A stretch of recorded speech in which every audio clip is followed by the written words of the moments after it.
हमें अक्सर लगता है कि बेसिकली दो ही टाइप की जॉब ऑप्शंस अवेलेबल होते हैं। पहला गवर्नमेंट जॉब जो कि स्टेट या सेंट्रल गवर्नमेंट की हो सकती है और दूसरा प्राइवेट जॉब। लेकिन ऐसा नहीं है। जॉब सिलेक्शन का क्राइटेरिया थोड़ा सा कॉम्प्लेक्स है, इसलिए ये जॉब सिलेक्शन की कॉम्प्लेक्सिसिटी को समझना बहुत जरूरी है। जॉब सिलेक्शन का criteria person to person vary करता है। चलिए हम इस उलझन को आपके लिए थोड़ा आसान बनाने की कोशिश करते हैं।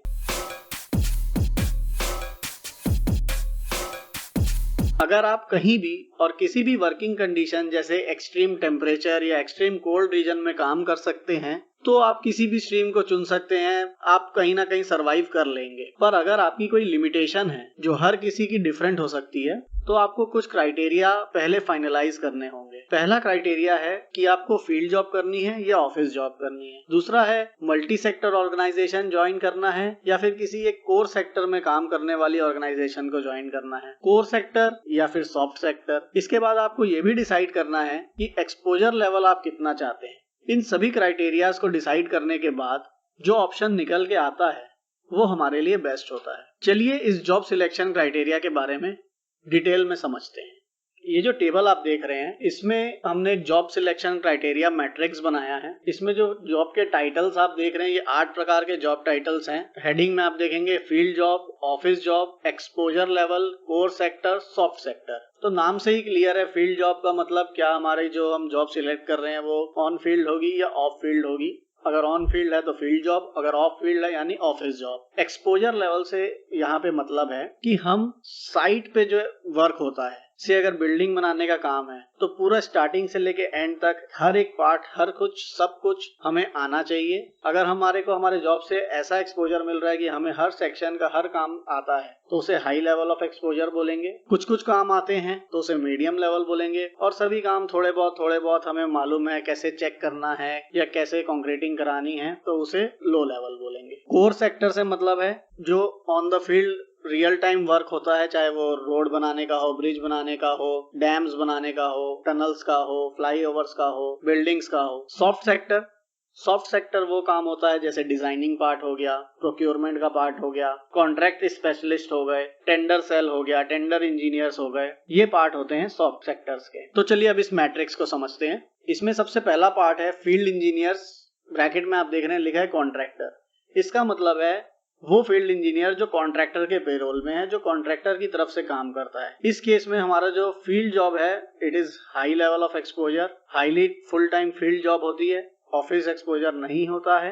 Core sector, yes it is a core sector. Soft sector exposure नहीं होता है। अब आप देखेंगे सेकंड नंबर पे लिखा है फील्ड इंजीनियर, ब्रैकेट में लिखा है क्लाइंट। क्लाइंट का मतलब कोई कॉन्ट्रैक्टर कंपनी काम करती है तो वो किसी के लिए काम करती है, तो जिसके लिए वो काम करती है उसे क्लाइंट कहा जाता है। तो सपोज आप एक ऐसी कंपनी में हैं जिसने एक प्रोजेक्ट रोल आउट किया है, उसको कहीं पे एक ब्रिज बनवाना है, तो ब्रिज बनाने का जो काम जिस कंपनी ने निकाला है उसे करने के लिए एक कॉन्ट्रैक्टर कंपनी आई है। तो अगर आप उस कंपनी में पोस्टेड हैं जिसने काम करना है तो आप कॉन्ट्रैक्टर के इंजीनियर होंगे। अगर आप उस कंपनी में पोस्टेड हैं जिसने काम निकाला है और आपको खड़े होकर काम करवाना है तो आप क्लाइंट के पेरोल पे होंगे। तो first option is contractors engineer, second option is field engineer for client. इसमें जो है फील्ड जॉब है मीडियम लेवल की फील्ड जॉब है। जितना एफर्ट आपको as a contractor field engineer देना होता है उतना क्लाइंट के फील्ड इंजीनियर को नहीं देना होता है, इसलिए ये मीडियम लेवल है। ऑफिस जॉब नहीं होती है, फील्ड जॉब ही है। एक्सपोजर लेवल लो होता है। Core sector, yes it is also a core sector. अब थर्ड जो आप देख रहे हैं फील्ड इंजीनियर थर्ड पार्टी। बहुत से प्रोजेक्ट्स में ऐसा होता है कि एक तो क्लाइंट का इंजीनियर हो गया, एक कॉन्ट्रैक्टर का इंजीनियर हो गया। कॉन्ट्रैक्टर के इंजीनियर को और उसके काम को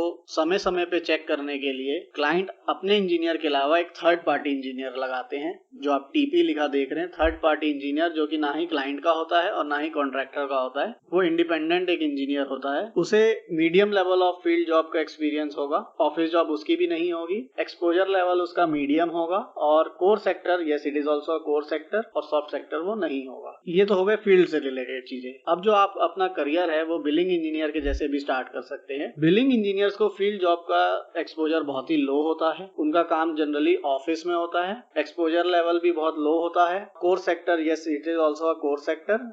सॉफ्ट सेक्टर ये होती नहीं है। तो अगर आपको सॉफ्ट सेक्टर में जाना है तो शुरू के जो 5 ऑप्शंस हैं वो आपके लिए ओपन नहीं है। अगर आपको फील्ड जॉब करनी है तो ये शुरू के 3-4 ऑप्शंस हैं। अगर आपको ऑफिस जॉब करनी है तो ऑप्शन नंबर 4, 6, 7 एंड 8 आपके पास है। तो इस तरह का ये मैट्रिक्स है। आपको पहले अपनी कंडीशन सिलेक्ट करनी है और फिर आपको अपने करियर को उस डायरेक्शन में लेके जाना है। बिलिंग इंजीनियर के बाद हैं quality control engineer. Quality control engineer का भी काम साइट का ही होता है, ऑफिस जॉब नहीं होती है। एक्सपोजर उसे भी मीडियम लेवल का ही होता है, क्योंकि उसे फुल टाइम साइट पर रहने की जरूरत नहीं है। वो क्वालिटी कंट्रोल के लिए से जब कंक्रीटिंग होगी तब वो देखने जाएंगे, उससे पहले फॉर्म वर्क को चेक करने जाएंगे, वेरियस फील्ड टेस्ट करने जाएंगे या लैब टेस्ट करने जाएंगे। It is also a core sector. अब आते हैं डिजाइन इंजीनियर पे। डिजाइन इंजीनियर नाम से ही क्लियर है, ये डिजाइनिंग का काम है। इसमें फील्ड जॉब का जो एक्सपोजर है वो वेरी लो रहता है। It is a purely office job. Exposure level भी बहुत कम रहता है। ये कोर सेक्टर नहीं है, it's a soft sector component. Procurement और कॉन्ट्रैक्ट इंजीनियर, इसका काम ये होता है कि जो कॉन्ट्रैक्ट एग्रीमेंट है, जो स्पेसिफिकेशंस हैं, वो सारी बनाना, एक टेंडर डॉक्यूमेंट बनाना और जो भी कॉन्ट्रैक्टर्स उस पे बिड कर रहे हैं उनके सारे डॉक्यूमेंट्स को चेक करना और इवेल्युएट करना। It's purely office job, field job नहीं है ये। एक्सपोजर लेवल इसमें भी बहुत लो होता है। ये कोर सेक्टर नहीं होता है, it's a soft sector job. Last point है टेंडर इंजीनियर। टेंडर इंजीनियर क्या होता है कि अगर मान लीजिए कहीं पे कोई रोड बनाने का काम निकला है तो हर कंपनी अपने पास एक टेंडर इंजीनियर रखती है जो उस टेंडर को समझिए वेबसाइट से डाउनलोड करके पूरा स्टडी करता है, उसके स्कोप को समझता है और उसके बाद मैनेजमेंट के साथ मिलके ये कॉल लेता है कि उस टेंडर में हमको पार्टिसिपेट करना है कि नहीं करना है। उसको पूरी टेंडर की वर्किंग करनी पड़ती है कि अगर मान लीजिए 100 करोड़ का काम निकला है, कितने में हम कर सकते हैं, क्या 110 करोड़ में होगा या हम 80 करोड़ में कर सकते हैं, हमें कितनी बिड डालनी है। ये सारा काम टेंडर इंजीनियर का होता है। इसमें भी जो है एक्सपोजर लेवल बहुत कम होता है।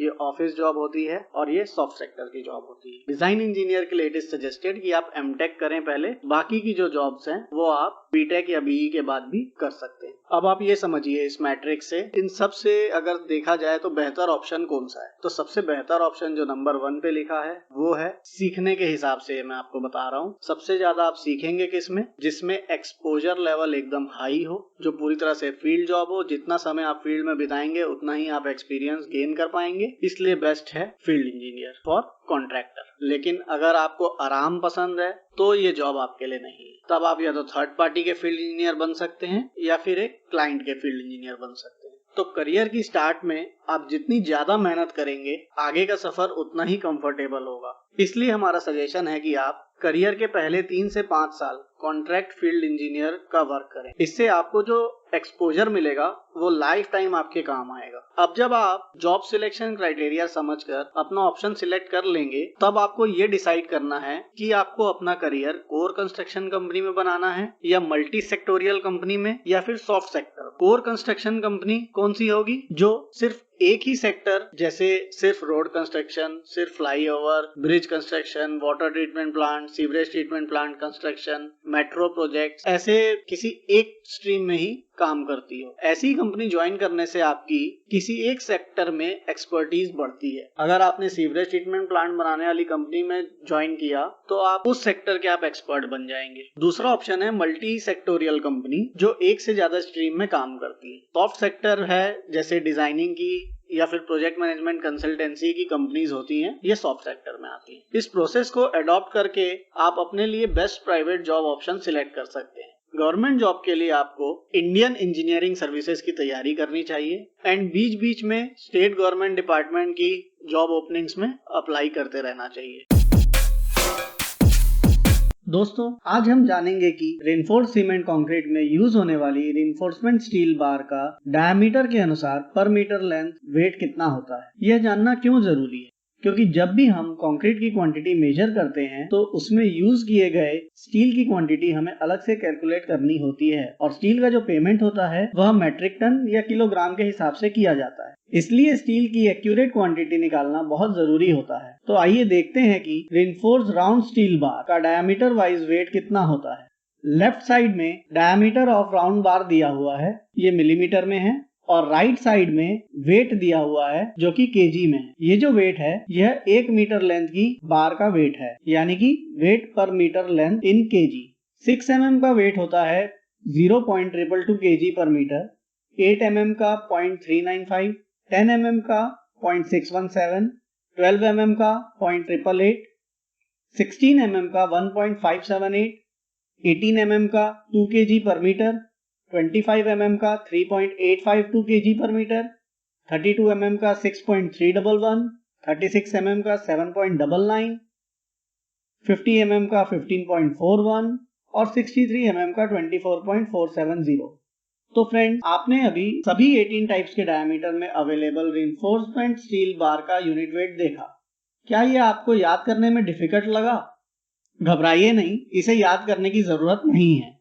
इसका सिंपल फॉर्मूला है d²/162। यहाँ d डायमीटर ऑफ बार है मिलीमीटर में। दोस्तों, ये एक बहुत ही इंपॉर्टेंट इंटरव्यू का क्वेश्चन है जो आपको शायद एक ही बार में किसी कंपनी में सिलेक्ट करवा सकता है, क्योंकि ये ट्रिक आपको कॉलेज में नहीं सिखाई जाती है। अगर आपको ये ट्रिक पता है तो इंटरव्यूअर समझ जाता है कि आपने फील्ड जॉब की प्रिपरेशन की हुई है। इससे आपको इंटरव्यू में बाकी कैंडिडेट से एक एज मिलता है। ऐसे ही और भी बहुत सारे ट्रिक्स जानने के लिए चैनल को अभी सब्सक्राइब करें। तो बताएं, weight of per metre length of round steel reinforcement bar कितना होता है? Answer is d²/162। चलिए अब चलते हैं अगले सेगमेंट की ओर, जिसका नाम है पत्राचार की वो कैप। आज का हमारा वर्ड है प्रोबेशन, जिसको हिंदी में परिवीक्षा कहते हैं। क्या आप जानते हैं कि जब भी आपकी कोई गवर्नमेंट जॉब लगती है तो उसमें शुरू का कुछ टाइम, जैसे 6 मंथ से 3 साल तक प्रोबेशन पीरियड होता है। इस पीरियड को सक्सेसफुली कंप्लीट करने के बाद ही आपकी जॉब परमानेंट होती है। जैसे प्राइवेट जॉब में ट्रेनिंग पीरियड होता है, वैसे ही गवर्नमेंट जॉब में प्रोबेशन पीरियड होता है। जब हम प्रोबेशन पीरियड सर्व कर रहे होते हैं तो हम परिवीक्षाधीन होते हैं एंड प्रोबेशन पीरियड को परिवीक्षा अवधि कहा जाता है। चलिए इसे एग्जाम्पल से समझते हैं। I am a probationer engineer eight public works department of the state government. इसका हिंदी में क्या सेंटेंस होगा? मैं राज्य शासन के लोक निर्माण विभाग में परिवीक्षाधीन अभियंता हूँ। जी हाँ, इंजीनियर को हिंदी में अभियंता कहते हैं। और एक एग्जाम्पल देखते हैं। माई प्रोबेशन पीरियड इज 1 ईयर। मेरी परिवीक्षा अवधि 1 वर्ष की है। तो दोस्तों, आशा करते हैं आपको हमारा आज का ये वीडियो पसंद आया होगा। It's time to sign off now. Thanks for watching. अगर आपको वीडियो पसंद आया तो प्लीज लाइक करें, शेयर करें एंड सब्सक्राइब करके हमें मोटिवेट करें।